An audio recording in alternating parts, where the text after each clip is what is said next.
Yeah. Should we start?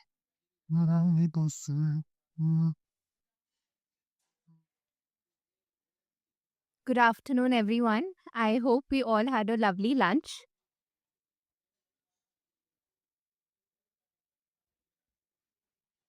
Check, check. Good afternoon, everyone. We shall be resuming with our next panel discussion. Our second panel focuses on the vital theme of creating inclusive schools. This discussion will explore the current policy landscape around inclusion, highlighting its strengths while also reflecting on opportunities for improvement. Together, our panelists will examine how we can foster school environments that truly embrace and support every learner. Inclusion is a verb, not a checkbox. Moderator Harleen Aluwalia and panelists Priyanka Bhatkoti and Dr. Himani Tyagi will show how policy meets practice. A round of applause for our panelists. Mrs. Priyanka Bhatkoti, an acclaimed educationist and pedagogical leader with extensive experience in curriculum design, teacher training, and educational innovation. Dr. Himani Tyagi is a distinguished educator and leadership coach known for her work in developing inclusive and adaptive learning environments. Our moderator, Miss Harleen Aluwalia, is the head of special education needs department at Shiv Nada School, Noida, where she has been a driving force in creating supportive learning environments for over a decade. Yeah. Thank you so much. Press it or guess it. Hello, audible? Uh, a very warm welcome to our panelists. I think this is the most challenging session of the day, just after lunch. And I'm sure siesta will hit us at some point of time. But we'll make sure it's an interesting and an engaging session. A very warm welcome to you, ma'am, Priyanka ma'am, and Dr. Himadi ma'am. Um, I would like to start with a story. Um, can I come here? And like, it's always better to connect. So, there was this teacher who was working with a group of students. How many teachers here? How many teachers do we have here in the audience? Um, Special educators, counselors. All right. So, and they were trying to complete a puzzle, a large puzzle. The puzzle was very intricate and had hundreds of pieces. And the children were very excited to find out what the final picture would look like. Each child got a set of pieces to work with. And very excitedly, they started focusing on their own individual tasks. Some found it very easy to fit in the pieces. Some struggled with it, took some time to solve their own pieces. Um, as the puzzle was nearing completion, the children realized that something is not right. However hard they would try, there was this one piece that was missing in the puzzle. So they started looking for that piece. They looked under the chairs, under tables, behind the shelves, everywhere possible in the homeroom, but they could not find it. You know how children are frustrated. They started arguing with each other, they started blaming each other. And then the teacher, who was very quietly observing the children, she went up to them and asked, "What if the piece that you are looking for is not lost? It was never supposed to be found on its own." And she also told them that there are some pieces which fit in easily, but there are some which take time to fit in. However, you have to find every piece if you want to see what your puzzle looks like finally. And the children looked a little puzzled and a little confused. What is ma'am telling us? And so she further explained that why don't you imagine that piece which is missing to be someone whom you never really think of? You know, the child who sits quietly at the back of the class, or the child who doesn't have the courage to speak but has a lot of valuable inputs to give. And she also said that it's not always about working with the easy pieces and the comfortable pieces, but it is important to acknowledge each and every piece of the puzzle, however insignificant it might be. So, and if you want to see your puzzle, please find the piece. So once again, they set to work. This time, they didn't focus on their own individual tasks, but they collaborated, they pooled in their ideas, and very soon they realized that the missing piece was all the time there. It was tucked away in the hands of one of the child, forgotten, because all of them were focusing on the very obvious parts of the puzzles. So finally, when the piece was placed and the puzzle got completed, they all realized a very important thing, that every piece of the puzzle has its own role to play. And the picture cannot be complete till all the pieces are found. So, similarly, friends, in inclusion and as teachers, as someone who is in the homerooms with little children, we all must find our missing pieces if we want to see our picture complete. And let me tell you, friends, we have the power to do that.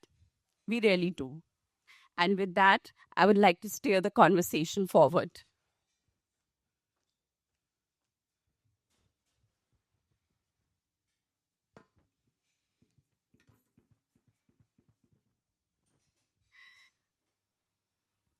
Dr. Himani, this is for you. What are some strengths of the current education policies that have helped your school advance inclusive education? Thank you, Wendy. And thank you for having me on this panel. And this is such a meaningful discourse that has happened since morning, and extremely delighted to be a part of it. Now, to answer your question, Harliu, I think the first and much talked about policy is NEP, National Education Policy, that focuses so much on equity and equality. I think that is one policy that has set the context and set the vision for inclusion. Okay? And it definitely talks about inclusion separately, but the entire approach of the policy is very holistic, and it sets a vision for everybody to be included in the education. Then government Samagra Shiksha Abhiyan, that is also a very good initiative. Recently, CBSE has also launched a framework called SQAA. I don't know how many of you have heard of SQA. Yeah. Right? So SQA has some very important domains for self-assessment, and inclusion is one of those domains, SQAA domains. It gives you very robust and a very concrete framework of how to build an inclusive school. I think all of us as educators must go through SQA, especially special educators and the therapists and counselors in the school, along with the leadership, must definitely visit inclusion as a module. That will definitely help us all grow a vision. So these are some of the things that are very, very important. Then the other thing is also the focus on having a special education firmly established in the school ecosystem. For example, now I just got my school CBSE affiliation done. And as a part of the process, CBSE inspection process, we were required to have the infrastructure in place. So that includes the elevators, the handrails, so all the toilets for CWS and children. So the infrastructure has to be in place. That is one of the policies that government has recently put in place, which is a very welcome policy. The other thing would be that Braille. So Somebody was telling me, I was just meeting the parent the other day, that in Microsoft now, for the blind employees, they have a computer system set up that enables them to work on Braille. And that is just so empowering. That opens up a lot of avenues. So I think to begin with, schools have been empowered by CBSE, which is the largest board in the country. It has now start to take these baby steps, which are very, very empowering. And NEP and Samagra Shiksha Abhiyan, Delhi government has also, I think, taken some very, very huge steps, forward thinking steps in special education. Special educators and teacher training. I think one important thing is that we can look forward to is the competence of the teachers. Teachers have to be, all teachers, irrespective of whether they are special educators or not, have to be trained in special education. And the CPD hours have to mandate some mandatory training in special education. That is also something that NEP talks about a lot. So I think these are some of the policies that have helped us to set a vision for inclusion. Thank you so much, ma'am. I think also it is very important for organizations to get professional development for their teachers in UDL, because that helps, so that helps the teachers to create a flexible environment where their learners can learn and they can. Again, that is so you like you talked about UDL. Differentiated lesson plans are so very important. Teachers have to be trained in making the lesson plans that are very inclusive. Not only lesson plans, but also the assessments.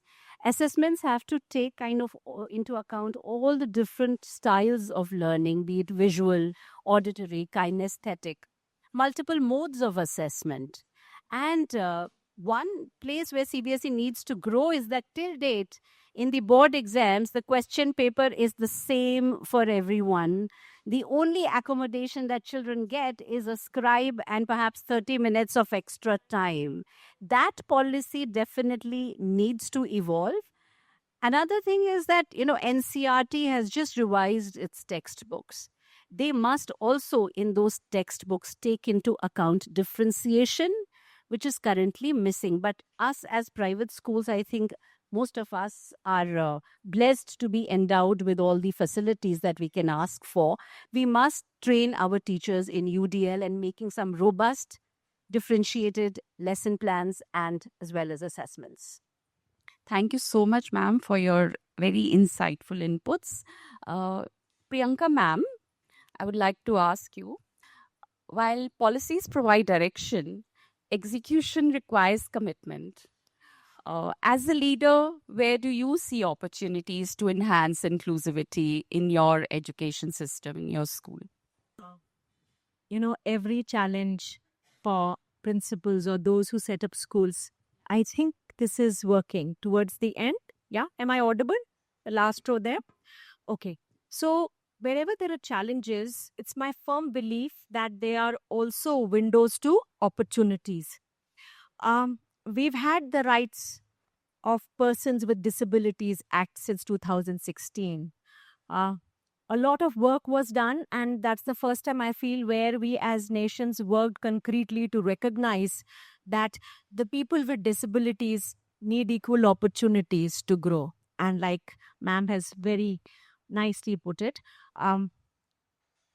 we may be special in one or the other form. Any person who's born so-called normal may also have individual needs at certain points of time.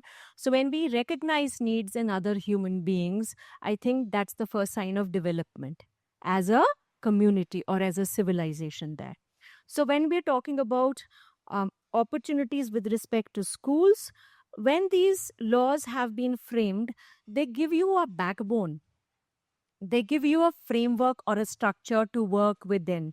It is another part that, depending on your demography, on what kind of location your school is, what kind of infrastructure and finance is available, you can leap start and go much beyond, because there can be no end to caring. There can be no end to teaching out there. There are certain things which are infinite in so many ways.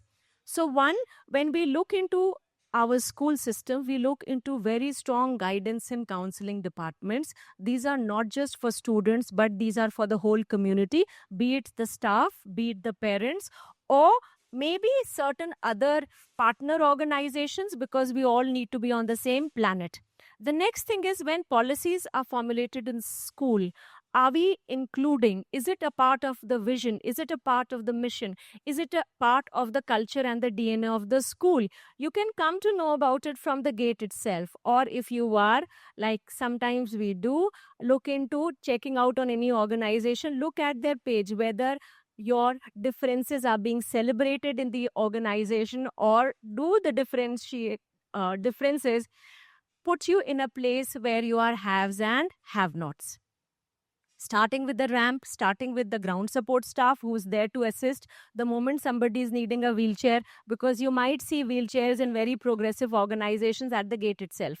Yes, these are very visible systems which are at work. Like the panel before said, there are certain things which are visible and certain things which are very subtle systems which are available. Hand holding, ramps, signages which help you reach certain places, because just because you can't read should not be, putting you into a state of oblivion in a place. So do you have signages where you have signs which lead people to the right places? Now, coming back to the part of people who are there caring in an organization, I think regular training is required. The policy is very clear, and policy does not stop us anywhere from putting in bridges where those bridges are lacking, because it's just the start of the century, according to me, and much more can be done. First and foremost, there has to be a national database with respect to, and that's the reason I'm here, because if we won't, as principals and educators, speak and start to ask, we will never be given what is our due. Yes, so a national database has to be created of curated information with respect to people with disabilities, which has to have a repository of knowledge where a special educator, where a beginner school, where a counselor can look into a repository of worksheets. We are talking about making differentiated lesson plans and assessments and training, but nobody should be made to make the wheel on their own. Do we agree as an audience? Yes. The wheels exist. We only need to adopt and adapt, because then the effectiveness will be in the transaction with the children who are with us, not in just creating something out of thin air. And these tools exist. The government has the finance to bring it as an organization which is responsible for huge, billions of citizens. Private entrepreneurs with their CSR initiatives have it in them to be able to bring it across. And this repository can be immediately unlocked at different stages for different people. So you do a certain course and you have a training and you are RCI registered, it unlocks the doors for you in another manner. You are a beginner teacher who has some counseling training as add-on, and these trainings have to be given while we are working, some in part-time and some in full-time mode, so that we can continue to learn. Because in this space, which is risk prone, we should minimize all kinds of risks. I think I make my point very clear over here, because when we were talking about counselors having burnouts, there are teachers also who face burnouts because they cannot tackle a child who's running outside the class again and again. The moment there is a movement which scares that child, the teacher doesn't know what to do.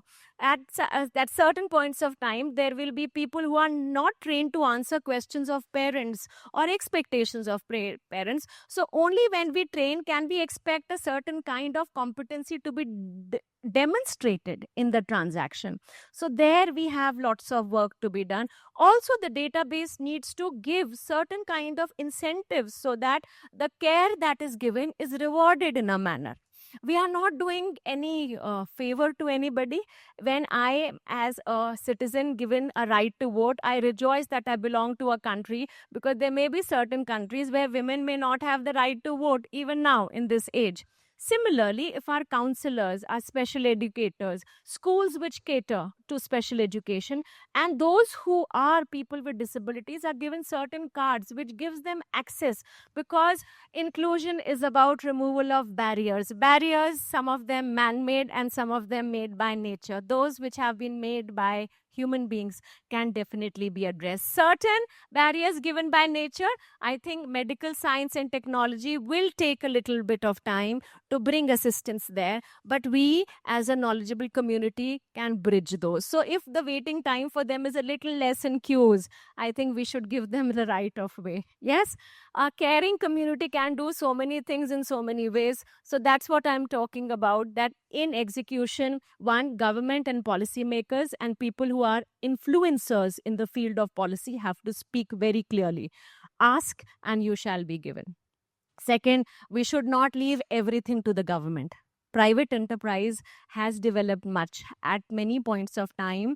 There are companies who have done much more because their clout or their money power or their reach is beyond nations. That is where the gaps also have to be. But that will be when we start to recognize that the people with special needs are people who enrich our lives. They bring great joy, they bring great love, and our corridors of classrooms are strengthened when such wonderful students go out, and the struggle of the student becomes the struggle of the teacher, and the achievement of the student becomes the achievement of the whole community. So that's about it for our organization. Thank you. Thank you so much, Priyanka ma'am. That was really a very powerful, I would say, our input to share. I would also just add that, having for each school to have its own inclusion policy well outlined, and, which describes the processes and procedures for special education needs department, the well-being department, and the social inclusion departments. I think that helps a lot because, it gives direction to, I think, the entire community on how to go about various things. The matrix of how to approach and how the matters will be escalated at different levels, that helps because structures give pathways to individuals, especially in bigger organizations where it is only a couple of hundreds. One may be able to reach out essentially, but the moment you cross the 1,000 barrier, I think much more has to be done so that communication is seamless. Harleen, to come to your point, I think that was a very concrete action item that you listed. For every school to have an inclusion committee, I think that's such an important step, because that creating that inclusion committee is also an act of inclusion. Yeah.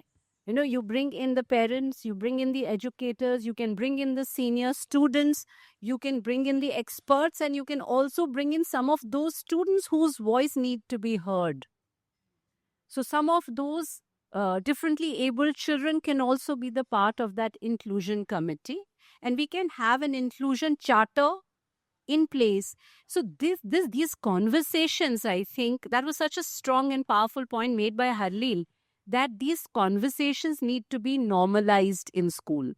There is so much of stigma attached to differently abled even today, that the first step that needs to be taken in the school spaces, which are the safe spaces, that we all need to talk about it. Ever since celebrities have started talking about, let's say, Deepika Padukone has confessed to her depression, it's such a welcome change. I myself confess to being attention deficit disorder I suffer from. And that's a welcome step. If we all feel normal, because all of us grapple with something or the other. We all have some or the other need. So rather than sympathy, those children need empathy. So I think the conversations, I think that's the most powerful step. You need to bring in an attitudinal shift, a mindset shift, rather than just creating policies. Where I struggle is when in my office a parent comes and says, "Ma'am, isko kuch nahi hua hai. इसको वो अलग room में special educator से मिलने की कोई जरूरत नहीं है, ये ठीक है." So there is such a stigma attached to even seeking intervention and seeking help. So when children start, children are sensitized, staff is sensitized, parents are sensitized, and these conversations happen on a regular, ongoing basis till the time your entire community knows that it's all right, not that big a deal. And rather than labeling children, Arav remains Arav, whether he has ADHD or not. So children do not need to be identified by their needs. So I think having an inclusion policy, under that inclusion charter or policy, having these frequent conversations is very, very important. It could also be the forum of bringing people together, bringing all the stakeholders, parents, teachers, leadership, differently abled kids, special educators, all of them on one forum.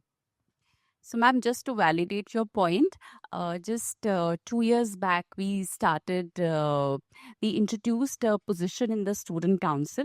It's known as the inclusion representative. And now we have a inclusion captain, vice captain, and a middle school inclusion representative. So again, that, building that student agency, and and empowering the student community, because I feel that's the best way to bridge the gap between the educators and the students, between the students and the students also. So I think it has been really helpful in creating that climate within the community. Yes, just wanted to share. Again, a very wonderful idea. I think we will borrow that idea. Everybody in this room needs to borrow this idea of inclusion captain being a part of student council. Moving forward, Himani ma'am, just for you, an inclusive classroom is built on collaboration, creativity, and empathy. What strategies have worked in your school to create a truly engaging and inclusive learning environment within the homerooms? All right. So, the first thing I would say is that in my school, I'm very fortunate to have an excellent team of special educators and counselors who are constantly at this moment hand-holding my teachers. So we have these frequent in-house sensitization sessions for both parents as well as teachers. Again, it's about normalizing the special education. So we talk about it so often that now, like ma'am also mentioned at some point of time, it has to become a culture rather than a policy or a set of guidelines. So socio-emotional aspect of the school has to be risen. Everybody has to start feeling empathetic towards whatever it is. It's not only about differently abled children. So there's a culture of empathy, trying to relate with each other, caring for each other genuinely. So I think the socio-emotional quotient of the school has to be risen. So there are so many things that happen in the school. Student council is involved these days in an anti-bullying campaign. There are empathy managers in the school. So in general, the emotional intelligence of all the stakeholders within the school has to be up. And that is where a true inclusion will begin. Collaboration between your class teachers, your HMs or your coordinators, and your special educators and life skills counselor is the key to it. It cannot be achieved without parent buy-in. So very frequent meetings with the parents, having them on board, sharing a plan and concrete steps to be taken at home, to collaborate with school, to be in touch, to give frequent feedback. All of that is very important. It has worked for us. Mine is a small school. We are a new school. We are 1,200 students strong at the moment. We have around 25, I believe, Priya, students in our ambit. And we have been able to make a difference. And parents come and meet me very frequently. We are still work in progress. I don't say that we have reached where we want to reach. We will always be work in progress. But I think the overall, I feel that the emotional intelligence quotient of the school has to be raised. And also it has to be the part of your leadership ethos. Unless at the top, your management and your principal believe in inclusion, it'll be very difficult for the rest of the team to follow up. So it's very difficult, otherwise. So I think it's very important that leadership and management has a very strong belief in inclusion. And it's one of the core values of the school. I totally resonate what you say, ma'am. And I think within the homerooms, it's all about equity versus equality, and also about empowering the children and helping educators to adapt to the needs of the various learners. Moving forward in this conversation, Priyanka ma'am, the question for you is the mental well being of students is crucial to their academic success. How does your school integrate mental health support into the overall education system? Thank you for asking. I was just discussing and sharing with my colleagues.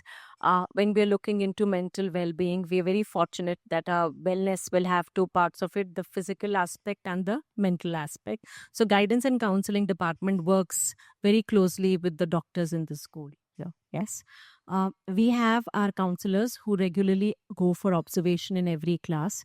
The reports are compiled with grade mentors. So we have to create a structure within a structure where the sharing happens. So the lateral structuring is that grade mentors and class reps and counselors and HMs and principal regular reports come on our table so that we are analyzing and reflecting on what we did and what we need to improve.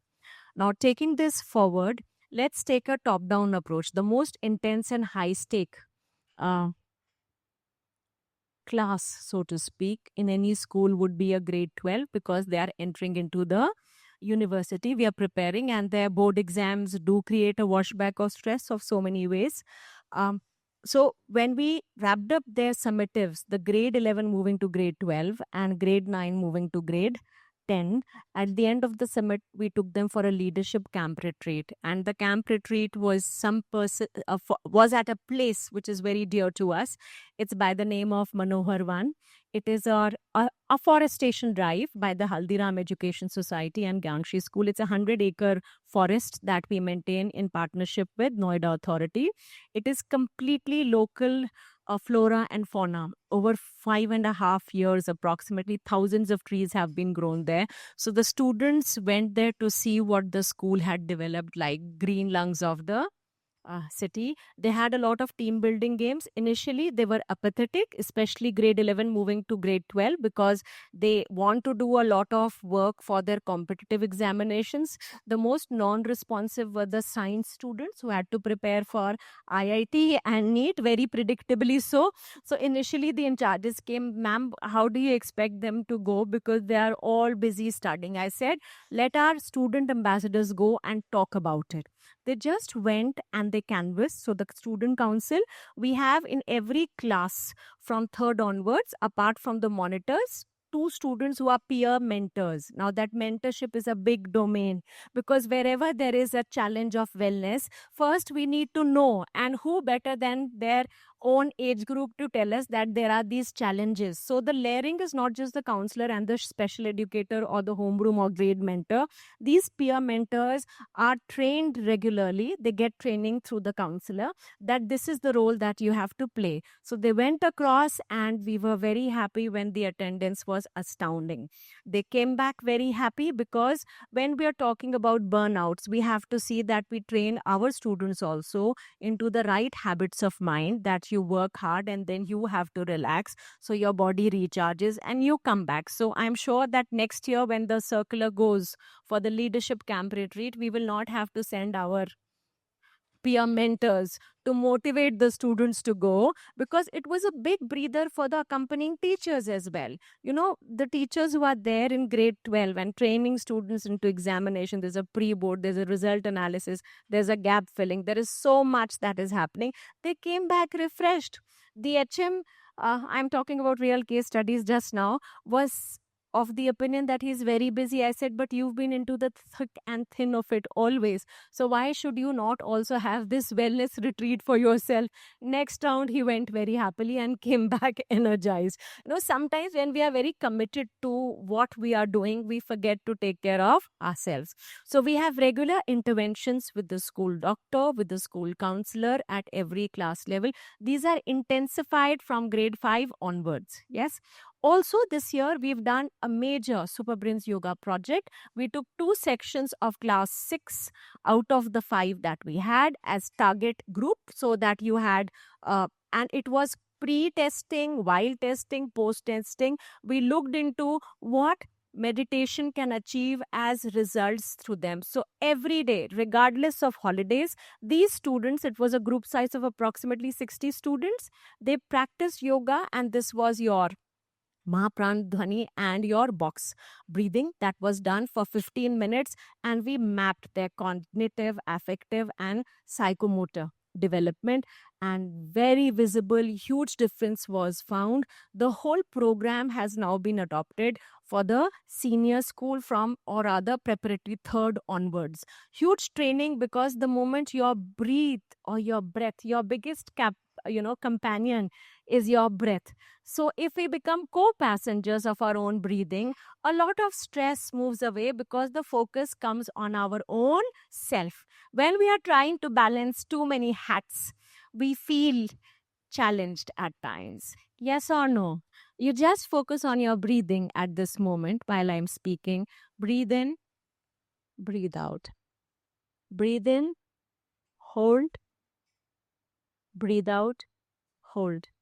The moment the body system is slowing down a bit, a lot of things will fall into place. So, Harleen, when you spoke about pieces of the puzzle, one piece which we are holding in our own hands is our own breath. You bring the focus there. So, there is a lot of training. We have experts, we have mentors. It is not just done automatically, but then we are giving habits of mind so that we are able to go over certain barriers. And yes, the moment the alerts are sounded that here there will be a wellness challenge, the HR department has also taken it on itself. And this March, we released it as a policy that anybody, whoever is from the school community, it can be a student, it can be a staff, there is help available through the school doctor and through the yoga coach. So people have been asking for it, that we want to reflect on ourselves. I think that is a sign of healthy change and a community waking up to its own self. That's what we've done.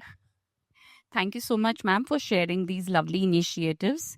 Himani, ma'am, what are some of the successful initiatives in your school you have implemented to create a stigma-free culture around mental health?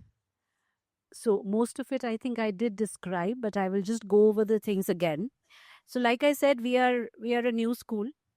So it's been barely 1.5 years since we established our special ed department, which we call Embrace.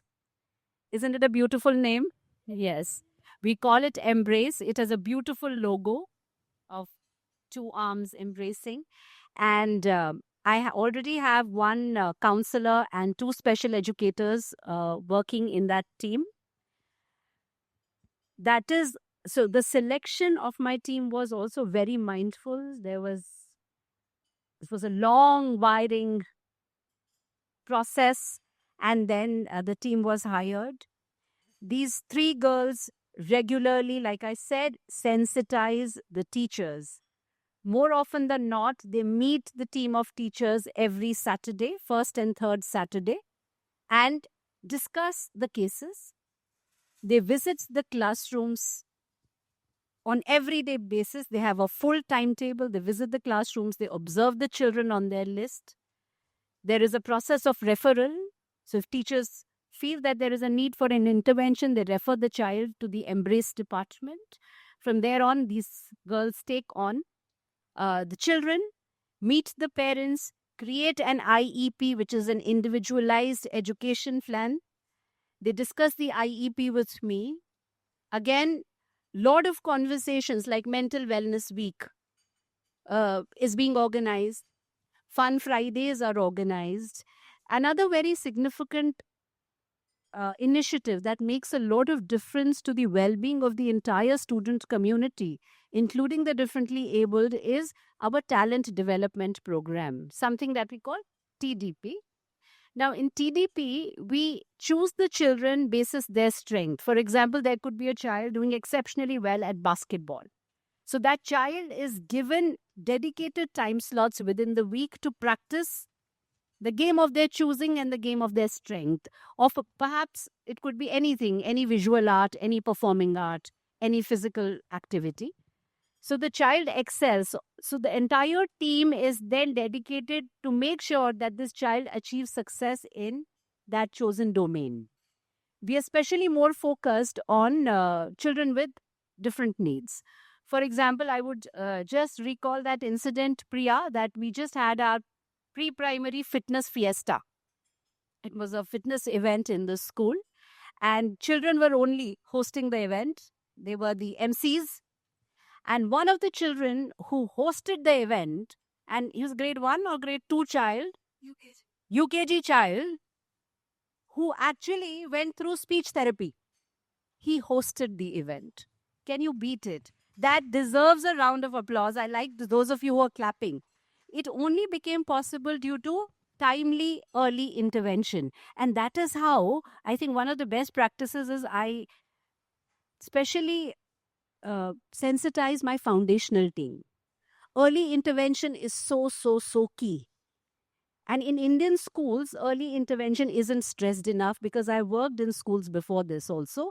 Early intervention is the key. This child who's struggling with the speech, within a year, there was so much of difference made to the child that he's actually able to host the show.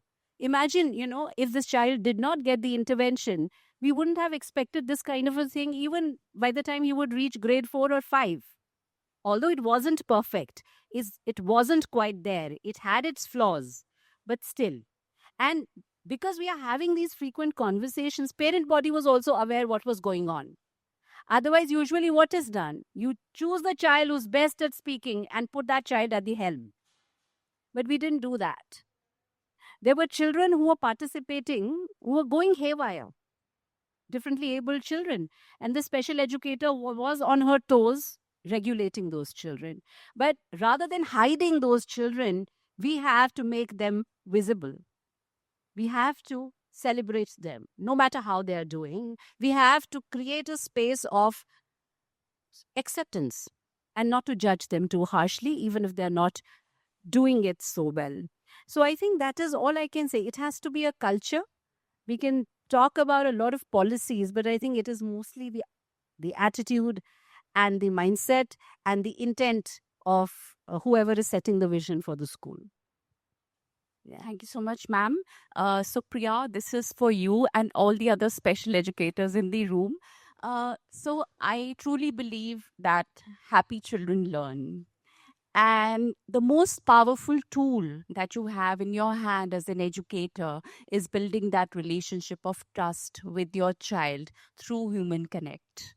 So always remember that. And we are very quick to judge children.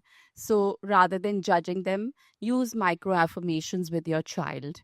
So, intentional actions which help the children, which make them feel seen, heard, respected. So use a lot of that, which will help you build that relationship with your child. And it goes a long way in learning of the child. So moving on. Ma'am, would you like to share a success story of your school? How much time do I have? There are many. I'll just share. Maybe 2 minutes. 2 minutes. So this is corridors speaking, There's this student of ours, pre-nursery, where we identified beginning of the year itself, the child was demonstrating lack of eye contact, would face the other way, and was not comfortable in group settings, etc. We consciously worked with the child, and it was suspected ASD. Obviously, we reached out to the parents. Brilliant engineering background, both of them, very busy. But the same challenges which come through, the challenge of acceptance. We've been working, and the teachers did fabulous task along with our counselor and the HM. I will give them full credit because it was not an easy journey.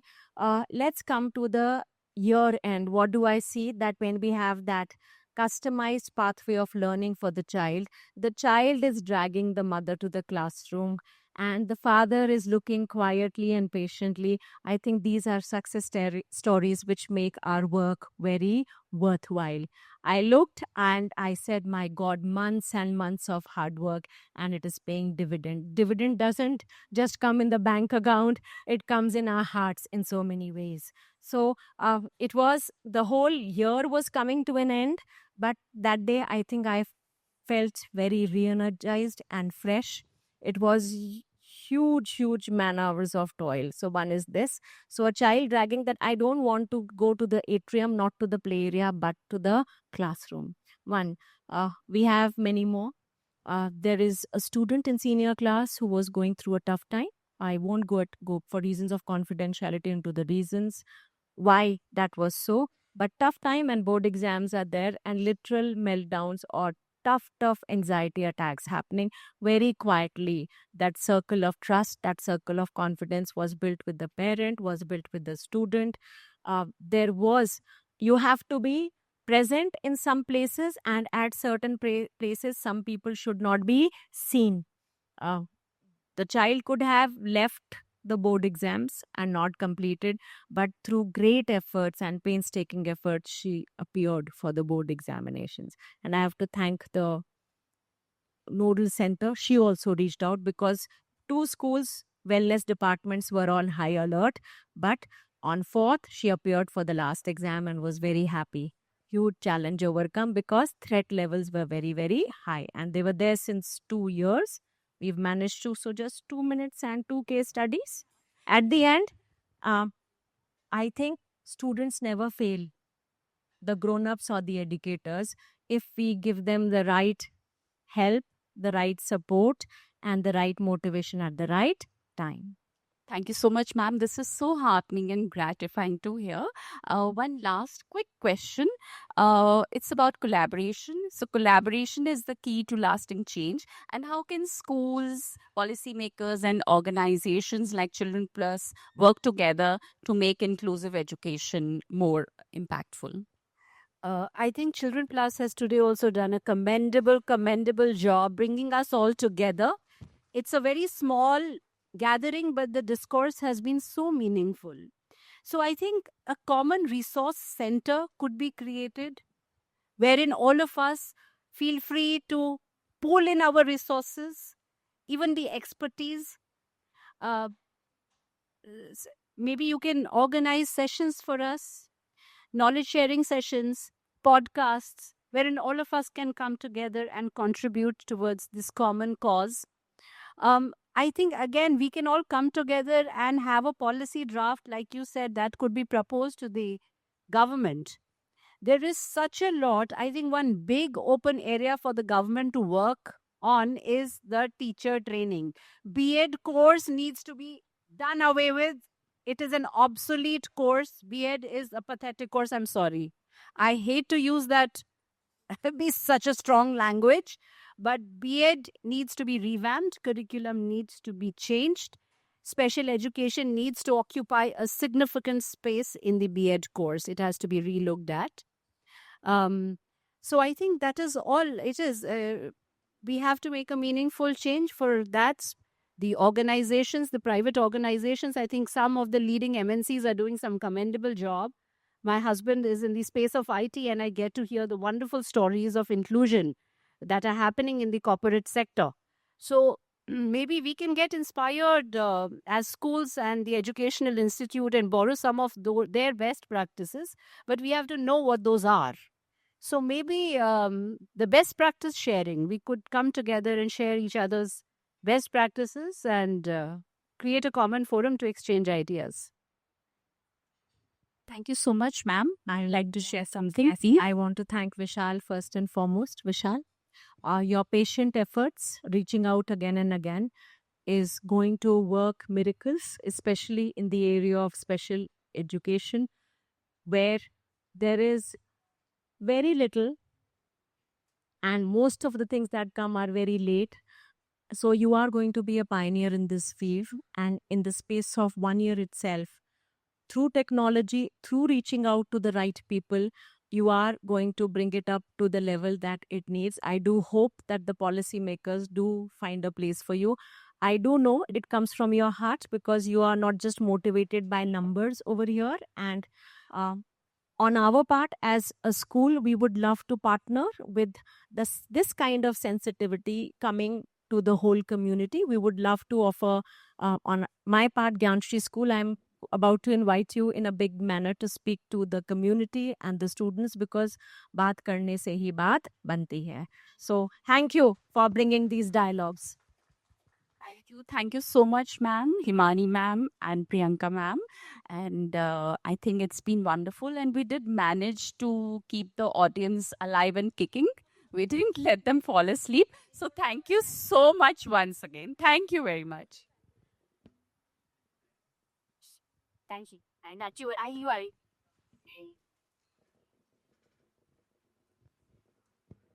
I would request our dear panelists to kindly wait for a group picture, and I would also request Miss Shelly Sharma, Director Children Plus, to kindly facilitate them.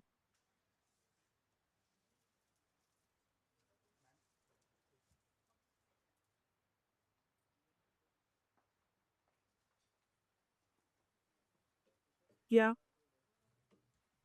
Ronald, Steppy, thank you.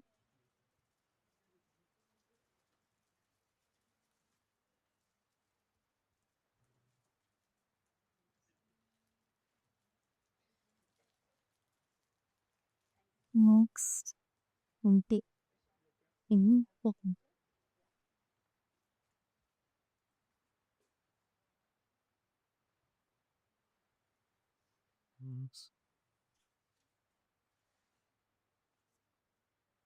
I focus so much certainty. Emily, give me a TC. Use this or this pipe.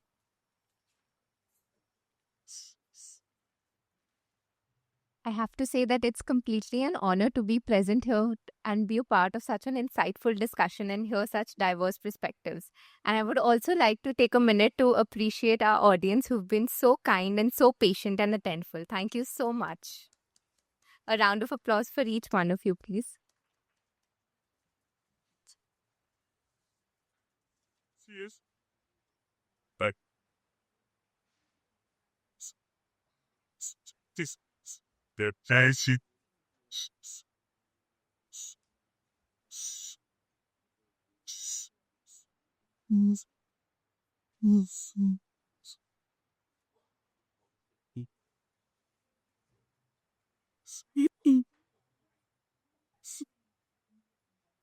Samperka.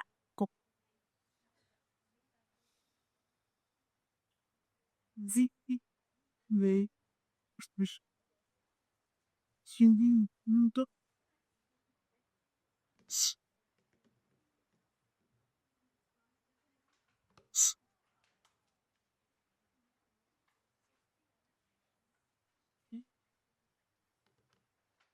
This is one of the most pressing subjects affecting children today. Our next panel is on abuse awareness and prevention in schools. I now invite Dr. Amritash Rai, Dr. Swati Kedia, and Ms. Reshma Bhaun for a crucial discussion on building safer school environments through effective abuse awareness and prevention strategies. This conversation will explore the urgent need for early intervention programs that can identify and support students at risk, while also strengthening the capacity of educators to recognize signs of abuse and respond with sensitivity and care. Dr. Swati Kedia is an assistant professor of clinical psychology at the Department of Psychiatry, AIMS, New Delhi. Ms. Reshma Bhaun, an developmental psychologist and licensed special educator and head of student support services at Heritage Experiential School. Dr. Amritash Rai, child and adolescent psychiatrist and co-founder Children Plus. We are delighted to have you. Thank you.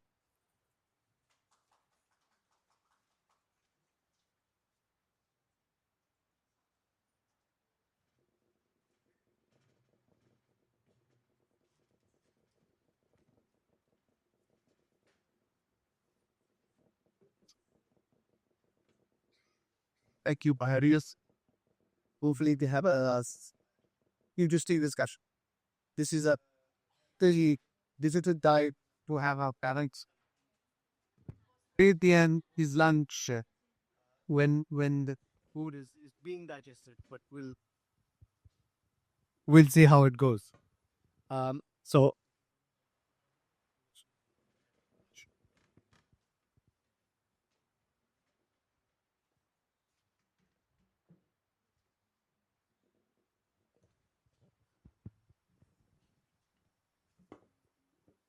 Okay, so we're going to talk about substance abuse in school students, and it's no longer something that happens on the outside, right? It's right there in schools, after schools, and it's increasing in our young population.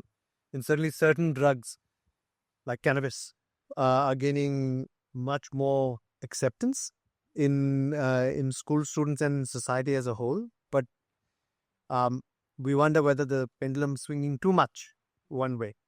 I have often get told in my clinical practice by families and young people that it's cannabis is natural. What harm could it do? And I always say, well, snake venom is natural, and that can do a lot of harm. So just because it's natural doesn't mean it's not harmful. But equally, it's a very difficult topic to talk about. It's there. It's almost invisible, and it occasionally will rear its head up so that we can see it. So, so a really important topic to talk about because it has a lot of impact on social, educational, and emotional outcomes. So maybe I'll start with Dr. Kedia. And based on your experience and research, how widespread a problem do you think substance use is in us young people? Very good question. And as you said, this is something not happening on the outside. Now it's happening on the inside. So I was going through the literature, and sadly and surprisingly, what I found that studies are showing that at least 11 to 15% of school students are using some kind of drug at once in their lifetime, which is a huge number. And this is only some of the studies. And there was a national survey on drug dependence which was primarily done on adult patients, which showed that the prime age for starting any kind of substance was about 13 to 15 years. So it's not just the current school children, but people who've grown up, they started as early as when they were in school. So yes, it is a growing trend. A lot of Yeah, and there's obviously a need for more research. In fact, when I was doing my MD in 2000, back in 1999, when I was doing my thesis, my research topic was on drug use in school students. It was the high school personality questionnaire and the WHO drug use inventory. So it's a growing problem, and even then, it was very under recognized. And so, Ms. Bond, yes. Can you tell us, in your experience in school, what are the most common ways that drug use might present in school students? All right. Firstly, thank you for having me here. Truly humbled. You would want me to answer how it manifests in terms of symptoms or the root causes, perhaps? So we'll come to the root causes, but maybe how you might see it in school. Wow, great question. We see it on a daily basis amongst ourselves. There are students who would suddenly be dizzy. There were students with whom we find it difficult to arouse attention, forget sustenance of attention. And these are sudden changes, right? So we're talking about children who were doing well, and suddenly you would see the shift. You would see concentration issues. You would see a sudden urge to go to the washroom again and again. That can never be challenged at the school level. When we were growing up, our teachers could say no to a washroom break. Do you think in today's scholastic milieu, you could say no to the child if they want to go to the washroom? You cannot. A lot of usage of perfumes, mints. Perpetually you would see this child chewing on a gum, cannot live without it. A lot of times we've also observed some burn marks that comes with cigarettes and the fad you're using to smoke a cigarette. It's like how you hold the cigarette would tell you where the burn mark is. Perpetually smelling fruity. So I work a lot with children, adolescents, and there's a peculiar smell of something we'll be talking about, which is very rampantly being used, vapes. suddenly you walk into a classroom and it's smelling fruity. I raise a red flag there and then. Children, adolescents do not want to use a perfume that smells fruity. So it manifests in various ways, but some of the most obvious ones would be a drop in the academic performance, concentration not being aroused or sustained, sudden decline in personal hygiene. So a child who would look very neat to you now has stopped caring how his or her hair looks like, or are they taking regular baths or not. You just have to pinpoint. Like, I remember one of my professors, Dr. Jayanti Datta, telling me, in a classroom setup, she could observe that this girl has been wearing the same clothes. Teaching in DU, you would realize that children come from all socioeconomic backgrounds. So picking this up, pointing that out, that I see you wearing the same clothes for almost 3 days at a stretch, could have been a very risky move. But it did unravel a lot of things that we weren't anticipating. So I hope that answers. Yeah, no, that's really helpful. And so I think it's like you were saying before, it's changed from cigarettes to vapes now, and I think a lot of companies, vape makers, have been targeting school students, particularly with their ads, with colorful ads, and so that they want to show that vaping can be cool.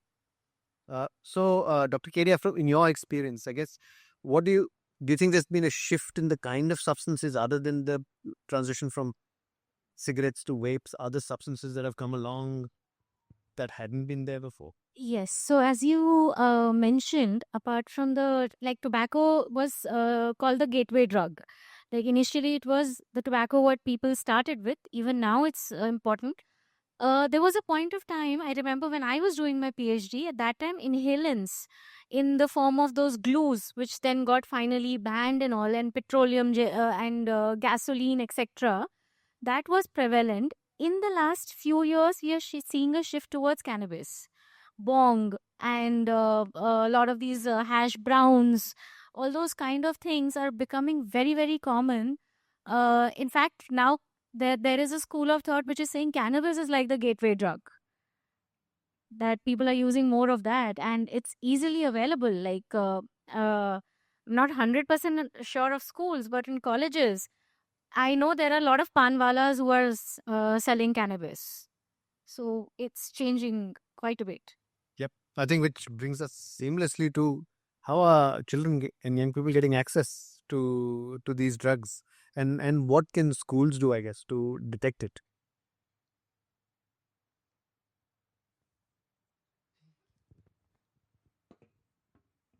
So I've done a lot of research. I have been at places where I've worn a facade. I've acted as a student myself. I try to figure out how is it happening. Because when we speak to the parents, they say there can be no access. Our children are well taken care of. We know who the friends are. We know where my child is going.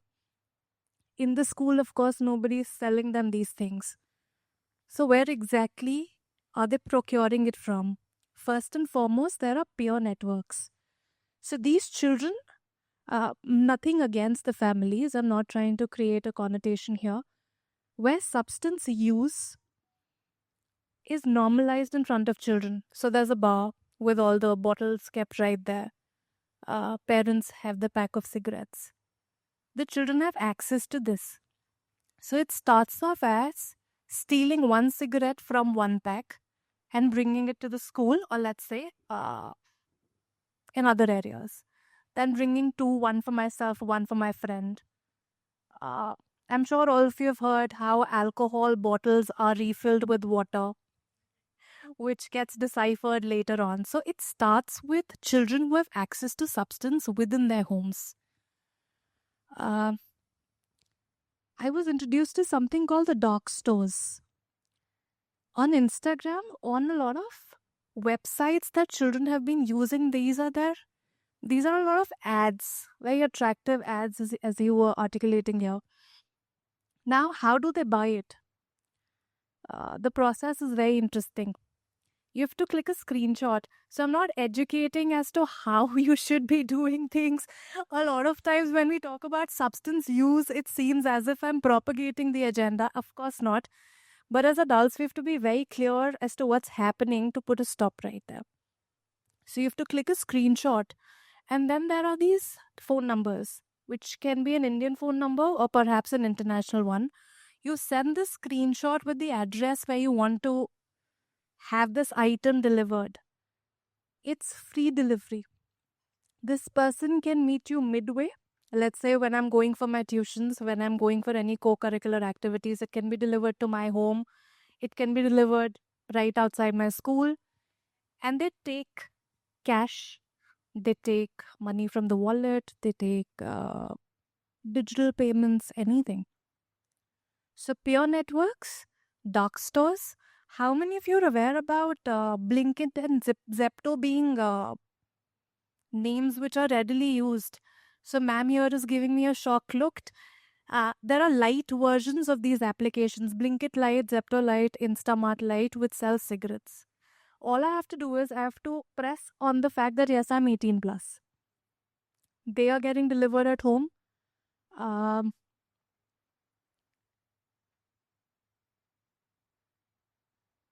There's the unorganized sector with Dr. Kedia was talking about. Every panwala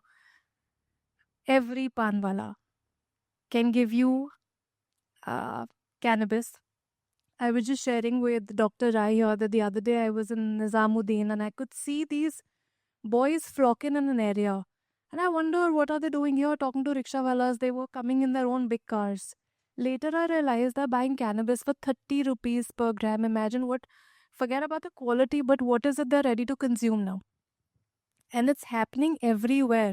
It's not just certain areas. It's happening everywhere. So that's how they're getting access to these substances.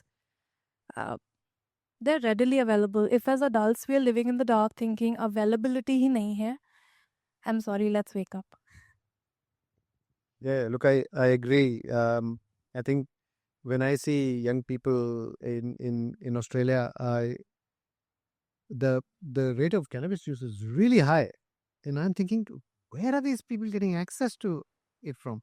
I don't know anyone who sells cannabis, but clearly they do, and they use the Instagram, socials, dark web, and a lot of dark websites have been closed recently by police operations, but otherwise they were running Google style review system. So there were sellers with the reviews and hundreds of reviews, which would take all sorts of payments. So it is very widespread, and our kids know how to.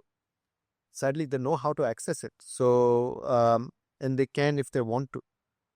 But generally, if parents, I guess, are a little bit aware, the money has to come from somewhere, unless they're being entrepreneurial and selling it on, in which case you are in a very different ball game.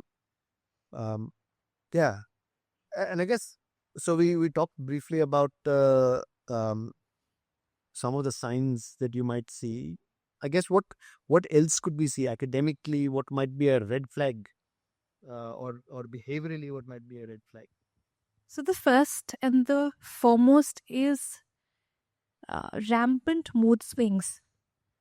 From being extremely quiet to being extremely elated. Being secretive. Being very hostile, very defensive when you ask about their whereabouts. Now you would say that I am delineating adolescence characteristics. Yes, I am. There's a very fine line between how it manifests differently in an adolescent apart from the regular adolescent symptoms. You would also see them, as he said, where are they getting the money from? I've had children who are not eating for days, so this is canteen money. In any school right now, a meal would cost you somewhere around 50 to 60 rupees, whether it be breakfast, whether it be lunch.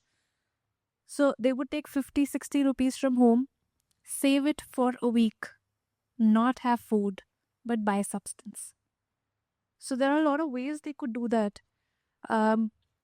Academically, if you look at it, I would reiterate there would be a sudden decline in grades.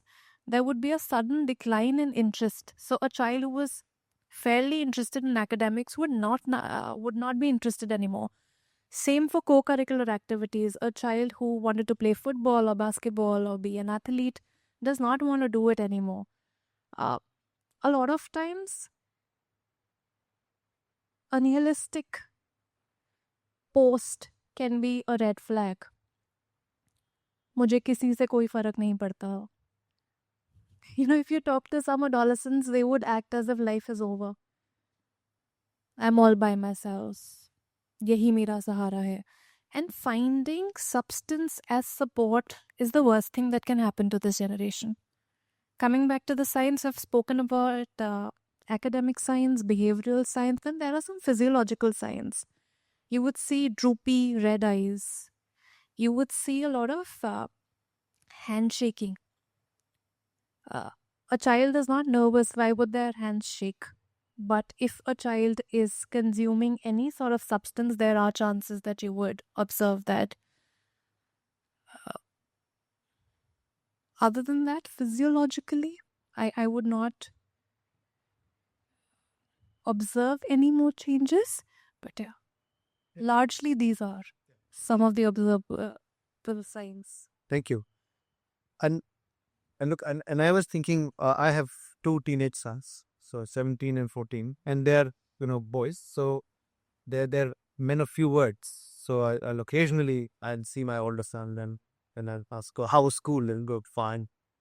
"What did you do today?" "Nothing." So so it's a question for Dr. Kelia. So that's, I think, normal teenage behavior. And how would we spot the difference between teenagers being teenagers and signs of substance use or other problems? So I think Ms. Reshma kind of pointed out a lot of things which I agree that. So obviously we know teenagers will act difficult. That's their job. They are supposed to, right? We all have done that. But like she said, that if there are sudden changes, if there are changes in the pattern, like as a parent, you know your child, you know the patterns. As a teacher, you know your classroom, your children's, whom you're teaching, their behaviors. If you notice a change which is sudden and which is consistent over time, it's not that 1 or 2 days or 3 days kind of a thing. It's happening on a regular basis. All the red flags she talked about. Maybe you see the child is not sleeping properly, or they're losing weight, not eating, or sulky, or not being very irritable, withdrawing from their usual group of friends and maybe making new friends. Those could be a sign that there is some trouble brewing. Not necessarily substance, it could be anything, but there is trouble brewing which needs to be looked at, which needs to be taken care of if we don't want it to escalate. So looking for patterns is something which will be very important. That's right. So I guess if people have had a party on the weekend and they've had a lot of drug use, so you'll see a different kind of behavior on Monday and Tuesday, and things might get better for a bit, and then there's another pattern. Yeah, and then I think if things get quite severe, it becomes quite obvious, right? There'll be a significant deterioration in almost all aspects of behavior. But some kids can really keep it together academically, and they might be really academic children. And I guess one of the other substances that we don't often talk about is students using other substances to enhance performance. So obviously students are prescribed, if someone have ADHD, they're prescribed stimulants. But stimulants, even back in our day, used to be a drug of use in the 70s and 80s before they were banned. And then they made a reappearance in the 2010s. But certainly in Australia, there is a lot of concern around diversion of the stimulants that get prescribed to not just enhance performance, but also in the party scenes. The students will young people will tell you there are uppers and downers, and so I sometimes like to combine an upper with a downer. So say it's Ritalin plus Valium, and that's a great combination. And so, when those things are available, right, then you don't have to look far for them. Um, and so I guess, Dr. Kede, what do you think are the reasons, the psychological, emotional reasons behind young people taking substances? So we all tend to blame the families for everything. But let's start from there just to get an understanding that broken families, families where there's a lot of abuse, conflicts, those children coming from these families are prone to that. Then in psychology, there's this concept of attachment, like the kind of attachment you can form with your significant other, which can be a parent, friend, etc. So, a stable attachment is where you can develop a trusting relationship with other people, while an insecure attachment would be where you cannot trust others or where you're not sure who you are, which also predisposes you to a lot of other mental health issues. So, attachment issues can be there. Apart from that, some temperamentally, there could be children who are impulsive or who are seeking newer things, who are like something we call novelty seeking, that they're seeking newer experiences. They will try to experiment more with different kind of drugs. Then obviously we know peer pressure is there as a social factor. Easy availability, easy access is there. Apart from that, mental health issues, like some of the children, because still now we see a lot of people who don't believe that children and adolescents can be depressed or anxious. They'll say, बच्चा है, बच्चे को क्या depression होना है? What's so troublesome in their life? But children who are depressed or anxious can use drugs as a self-medication kind of a thing. Children with there's a very strong connection between ADHD and drug use, because children who have ADHD can use drug use as a self-medication, or sometimes, as Dr. Amritash said, the prescription of stimulants can also lead to more misuse. So having mental health issues, having coming from a difficult family, having a peer group which is using it, all these things can predispose a child to use of substances. Yeah. So I guess just two little clarifications. I guess one, our concern is more around stimulant diversion. So the research shows us that it is possible the stimulants to be diverted to other students who don't have the ADHD, and kids with ADHD, if they are not treated, can self-medicate. A very interesting long-term study found, because these substances can be addictive in people who don't have ADHD. They did some research and asked the question, are these students who are treated for ADHD with stimulants more likely to go on and use substances? And the answer was no. The substance use was actually less if the ADHD was adequately treated. So I guess we certainly don't, we consider the stimulants as effective treatment for ADHD, and it's important that children get treated. It is if they are not using it and someone else is using it, that's the concern. And if they're using it in ways that is not intended for. So, taking Ritalin at 9 p.m. on the day before an exam is not a good idea, because you won't sleep before the exam. And so that can lead to harmful use substance patterns. Yeah. So thanks for clarifying that. What I meant was the diversion issues, because otherwise, yes, research shows that it is very important actually to treat ADHD, because later it predisposes a person to a lot of mental and psychological issues. Yeah. And I guess my question to you, Ms. Bhawan, was that are schools and families. So I think Dr. Kede talked about some of the family issues. Sometimes I guess I've also found parents with a lot of means but very time poor, where they're giving a lot to their children in other ways, can unknowingly contribute. Yeah. So what are the other ways do you think that schools and families might be unintentionally contributing? So I'll talk about families first. In very nonchalant ways, we're telling our children that it's okay to use substance. I remember when I was growing up, and I would go to parties with my parents. If anybody had to smoke, it had to be in a different room, never in front of the children. If anybody was drinking, they always had a tissue paper around that drink. That's how I've grown up. Times have changed. I have 2 nieces back home. There are parties at home. We're doing it in front of the children, right? That somewhere gives them an affirmative response that it's all right. Because when you are doing it, how do you say no to them? I'll come back to the age parameter. Once a parent came to me and said that I want to make my child an avid reader. I said, which is the last book you read? They said, oh, I don't read books. So if you don't read a book, how are you going to model? So if you're modeling that it's all right to maybe come back home after a rough day and make myself a drink, that's what my children are also learning perhaps. When it comes to age, so idhar aati hai discrepancy. Ek taraf the parents would be like, it's all right for adults to consume it. It ends at that. Why is it not all right for a child to consume is never enunciated. That brings me to something which is backed by neuropsychology, and I think Dr. Kedia would completely resonate with it. The prefrontal cortex of children is not fully developed. That's the area that helps you with decision making. That's the area that tells you how much risk you can take.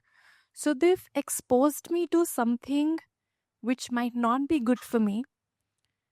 And that early exposure does not allow me to take well-informed decisions. I had this child telling me that when I turned 14 or 15, my parents got me a breezer. If any of you've tasted it, I've been told that it tastes like a cold drink. Every time everybody would drink, this child would be handed over a breezer because now she's big enough to handle that much alcohol. Now this girl has started to take pride in the fact that even 3-4 drinks don't do anything to me. And when she says it with pride, I'm appalled at what the parents said. Punjabi खून है कैसे नहीं होगा? What just happened here? The child has received the parental approval and pride in doing whatever she's doing. It has to stop. So in nonchalant ways, families are definitely contributing. Also, when you come back home tired and you fix yourself up a drink, what message is the child getting? Ki thak gaye ho, bahut kaam ho gaya, there are too many tabs open. It's all right to have a drink. It's all right to have a cigarette. It helps me calm down. Children have learned that. How do schools contribute? Back then, schools used to be a happy place. Unfortunately, we try to offer so much that happiness के साथ बहुत ज़्यादा stress आ जाता है. Yes. I guess it's the education system that contributes to the pressure. Right. Children want to have their portfolios ready by the time they're in grade 11. So there's so much to do. There's academic excellence, excellence in co-curricular activities, have a social life, be a part of the school group. It brings a lot of stress. In schools where adults are able to identify, as we heard in the previous panel as well, those red flags have to be identified as early as possible. And we need to intervene as early as possible. Even if a class is stressed out, I understand as teachers, we're always running behind course completion.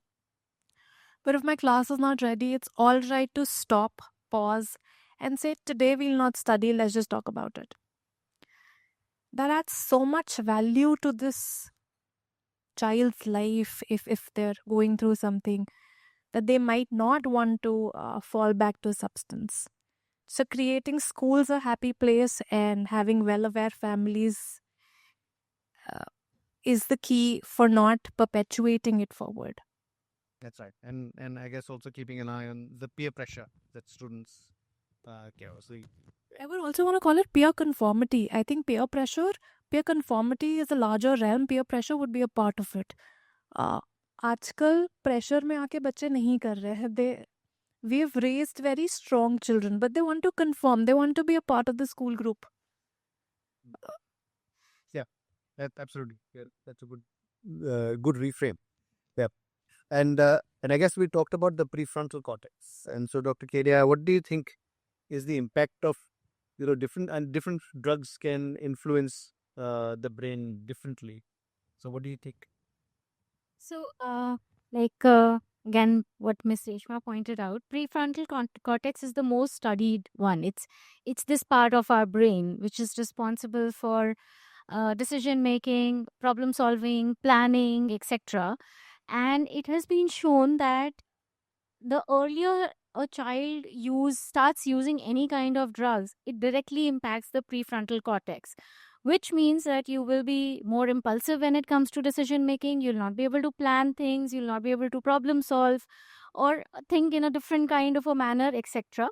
So that's one part which is obviously majorly affected. Apart from that, we also know, like she mentioned, that the attention concentration gets affected when a child is using drugs, even for a small time. Like for example, in tobacco. Now, tobacco is used by many to actually enhance attention, but we know that it's a depressant.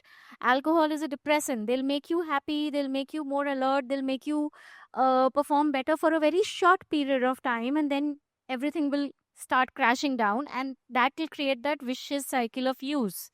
Because every time then you're not able to concentrate, oh, let me just go for a smoke.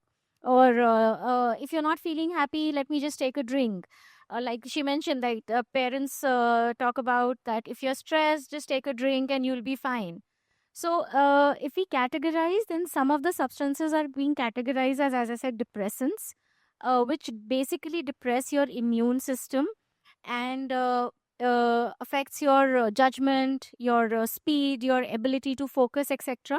And then some are the stimulants like hallucinogens, LSDs, what we call the uppers, which will again make you feel very happy for a small point of time, take you to a different world, everything will appear brighter, the sounds will appear better, and then the crash will happen. So it affects in the short term as well in the long run. We know that obviously it affects the performance, it affects their growth, even the physical aspects, everything it gets negatively affected if the use continues. Yes. And I think some drugs have very specific impacts on brain function. So cannabis, for example, it produces an immotivational state. So we sometimes see these sadhus who have been high on campus for years and not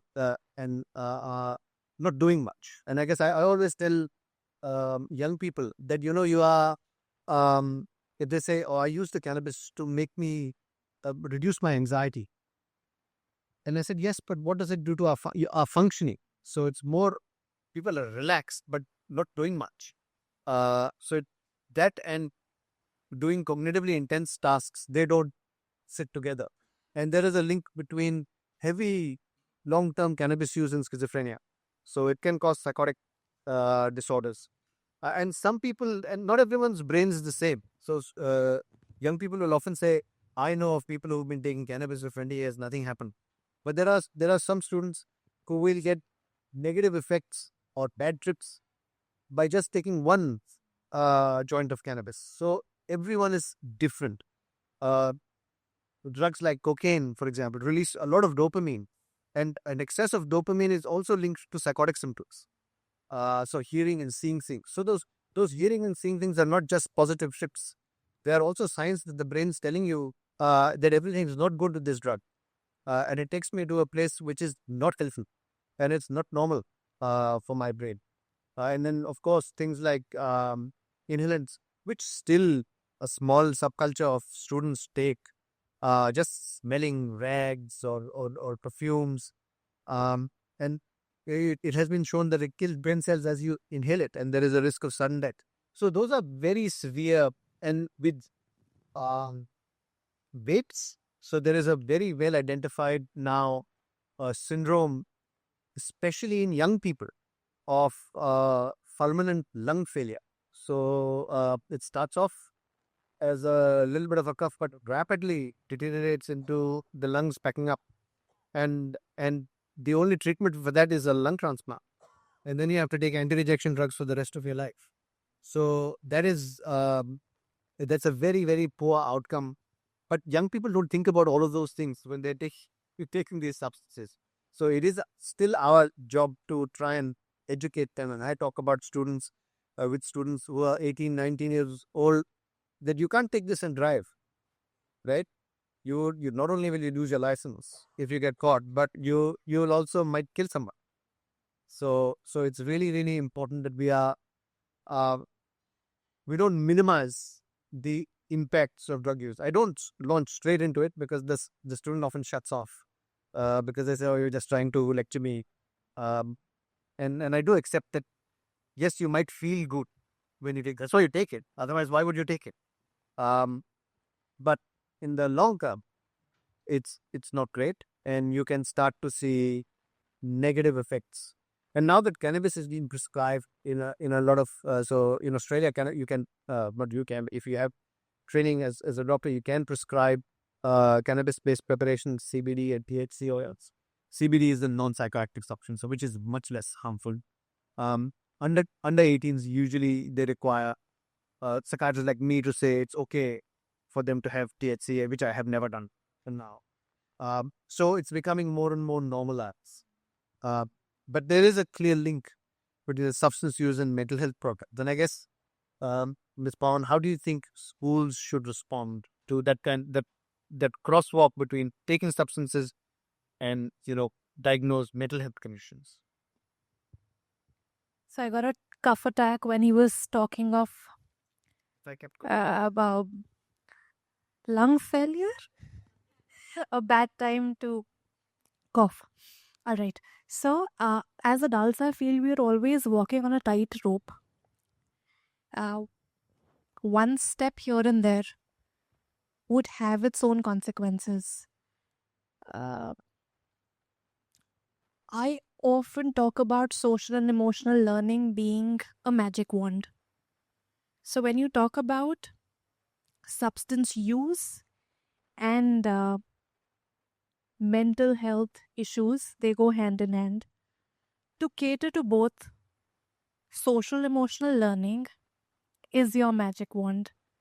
Now you might argue and say, how will things happen overnight? Things never happen overnight.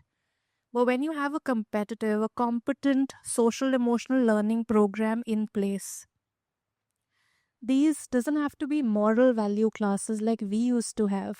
Honesty is the best policy. It does not work like that. It's coming at the ground level, understanding, comprehending how children think. I've even stopped calling social emotional work as activities, because as soon as you call them activities, the serious connotation kind of moves.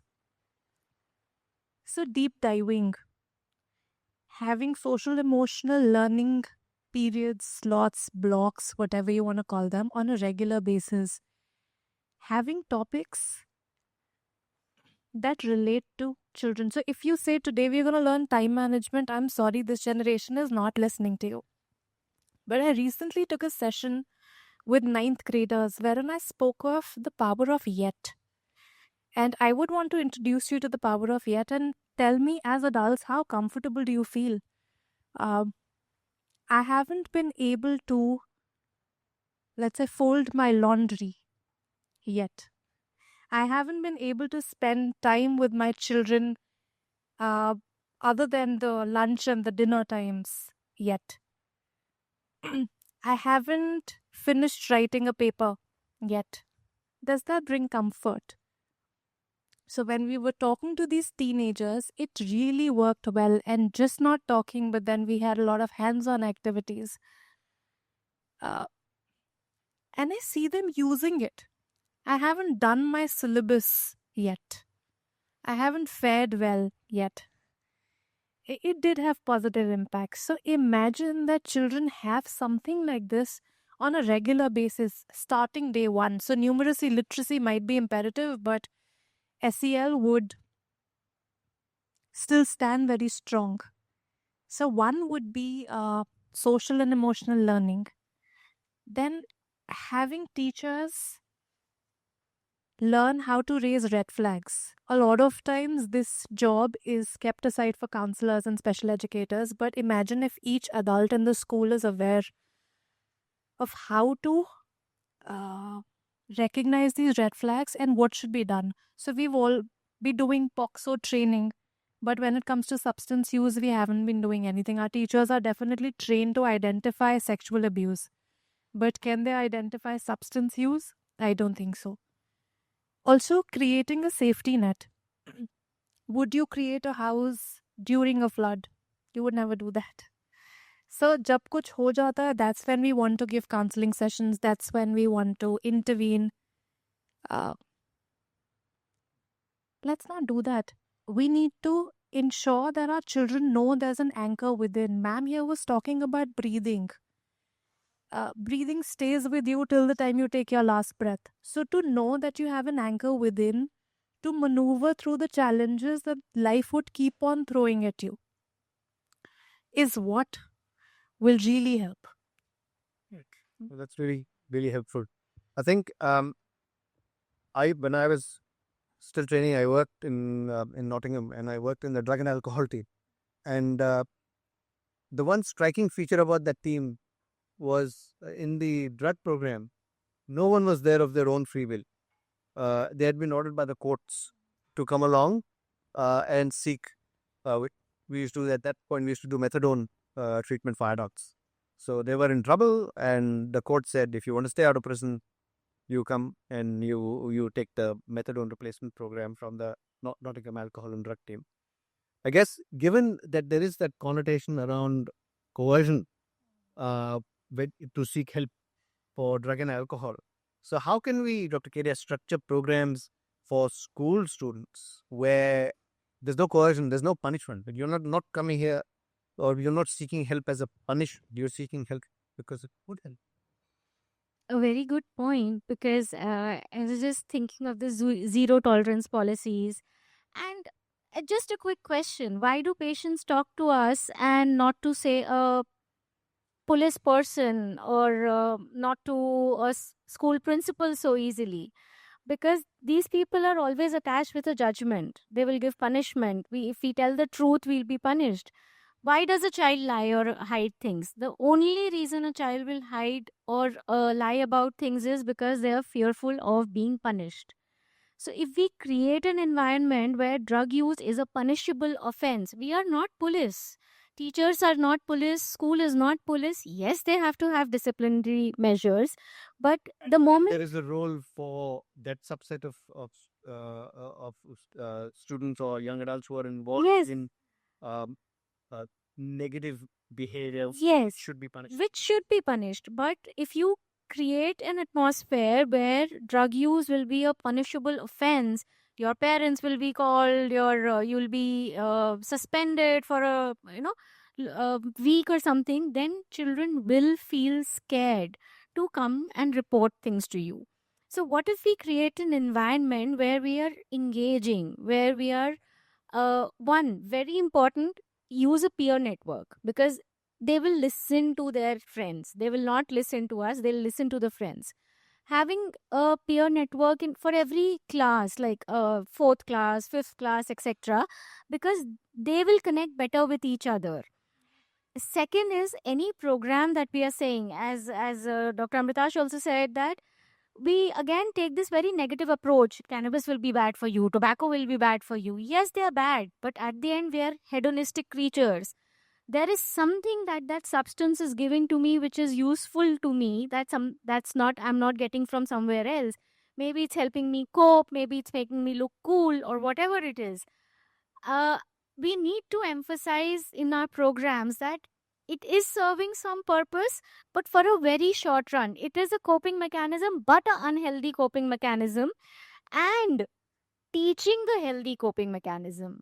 So it's not about buts, it's about and. That okay, this might be helping you in some way, and if we learn how to handle things in a better way, we'll not need this, right? So creating those kind of programs, talks, awareness programs, letting students come and talk about their experiences would be helpful. And third important component is you have success stories, right? As special educators, teachers, principals, you would have success stories. Share those. It's always one feels good when there is hope. Yeah, I guess with drug and alcohol, it is tricky for schools to navigate and certainly have programs to treat, because that will generally be outside of school. I guess before we wrap up, one final thought around Ms. Pound, how do we think we could what do you think works best in prevention? Um, I think I've already answered that question, but I'll reiterate. A competent SEL program in place. Teachers or all stakeholders to be aware as to what are the red flags and how to go about it. When Dr. Kiria talks about a restorative approach, not a punitive one, our policy should be in place. Every school has an anti bullying, discipline, inclusion policy, but I don't know of any schools that have a substance use policy. Let the children know. So हमारा डर क्या होता है अभी उनको पता नहीं है पॉलिसी के बाद पता चल जाएगा. Again, let's just come out of those shackles. They already know. But if they know there's a policy in place, if I need help, a lot of times you would see children are not seeking help. They know they've been addicted to something. अगर आप उनसे casually बात करेंगे, they would want to leave that addiction, but they do not want to be judged. So creating a non-judgment zone, not letting that be staff room gossip. That I found a vape from so-and-so's bag. Also, when we talk about, when we were growing up, we used to have back checks, right? Now children take that very badly. So if you randomly check their bags and say, as a school, we're being very safe, children do not take it well. I have also seen children hiding things under their skirts, inside of their pants. How do you think you'll check that? So you're creating children who want to lie to another extent. So having an environment wherein they feel comfortable, having a component SEL program in place, to have a team, and this team should not be restricted to counselors. They should feel comfortable talking to anyone about it. And not to take pride in it. In no way the school should. So as teachers, I'll just divert a little and tell you something. I met one of my students in a grocery store. And this child I'm talking about is a child with special needs. And I was with my mother. And he goes like, Rishma ma'am, aapki bhi mummy hai. And that brought me to something that children often do not realize, that teachers have their own personal lives. And that's the kind of responsibility we shoulder perpetually. So on our WhatsApp DPs, what are we doing? I am of course not denying the fact that each one of us will have our personal lives. But if we have come to the realm of schools, we have to be a role model. What are we doing? How are we doing? It's not all right to meet one of your students with a drink in your hand. You might say, oh, I have a life of my own. But as a teacher, you've taken a lot on you. And you'll have to live by that. Yeah, look on. I think it's been a really engaging discussion, and it is a very tricky topic to talk about, much less to intervene in. I think the first step is recognition and getting students and their parents, I guess, on board, because parents will often go, well, this is not my doing; it's your doing, because you're at school and you're the ones who are glorifying all of this. And it's not a lot of introspection that happens when something happens to your own children. I think so. It's very important to be calm, collected, and get parents on side. And it might take a while. The young person, you might get on side, you might not get on side. They're the trickiest of the lot. But if we can do this, if we can make sure the system around them is supportive and knows and encourages discussion, then I think that's a good start. And look, and I'd like to thank Dr. Keria and Ms. Mon for this lovely and very engaging discussion. Thank you so much. And thank you all for listening at 4 p.m. now. Yes, thank you. And very active. And I didn't see anyone sleeping. I was going to call people out. Yeah, very good. That's it. But we were all yes. Right.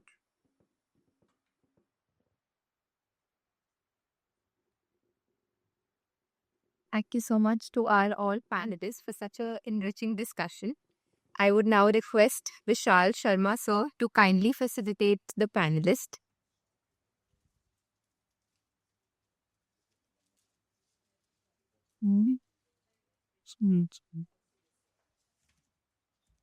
These days, Nashini, thank you so much. It's a lot. It is any minute of your person. I'm to test on your early stress. Yes. We will just take 5 minutes and then you will start the last session of the day. I can promise you it's going to be a fabulous one because we're going to be dissecting the adolescent series to an extent and indigenous and the visual stress. So we have Mr. Dinendra Kashyap, IPS. He is the editorial lead to these. Kerala Ada, at present, is the senior analyst of the NTRO. And we have Dr.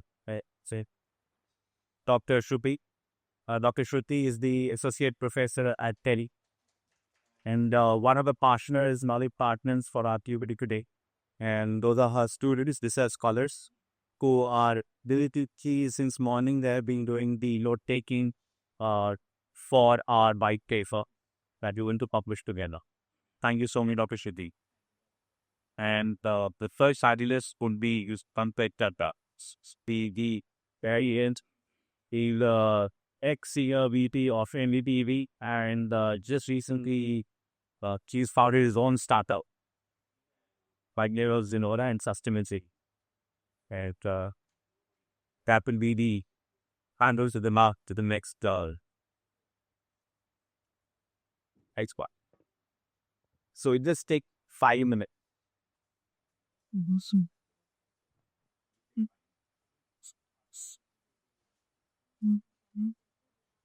Please. Very ceases. Thus,